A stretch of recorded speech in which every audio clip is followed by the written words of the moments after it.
ఫిరాయింపు ఎమ్మెల్యేల వ్యవహారంలో ఇద్దరు ఎమ్మెల్యేలకు క్లీన్ చిట్ ఇచ్చారు స్పీకర్. పిటిషన్లపై విచారణ జరిపిన స్పీకర్ తుది తీర్పు వెలువరించారు.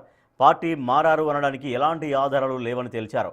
స్పీకర్ తీర్పుతో పోచారం శ్రీనివాసరెడ్డి, కాలే యాదయ్యలకు ఉపశమనం దొరికింది. వారిద్దరూ బీఆర్ఎస్ ఎమ్మెల్యేలుగానే పరిగణిస్తూ స్పీకర్ గడ్డం ప్రసాద్ కుమార్ నిర్ణయం తీసుకున్నారు. తాజా తీర్పుతో ఫిరాయింపుల ఆరోపణలు ఎదుర్కొంటున్న 10 మంది ఎమ్మెల్యేలలో 7గురికి క్లీన్ చిట్ వచ్చింది. వారు బీఆర్ఎస్ ఎమ్మెల్యేలుగానే గుర్తిస్తున్నట్టుగా తీర్పు వెలువరించారు. గతంలో 5గురు ఎమ్మెల్యేల విషయంలోనూ ఇదే తీర్పు ఇచ్చారు స్పీకర్. ఇంకా 3 ఫిరాయింపు ఎమ్మెల్యేల కేసు పెండింగ్లో ఉంది.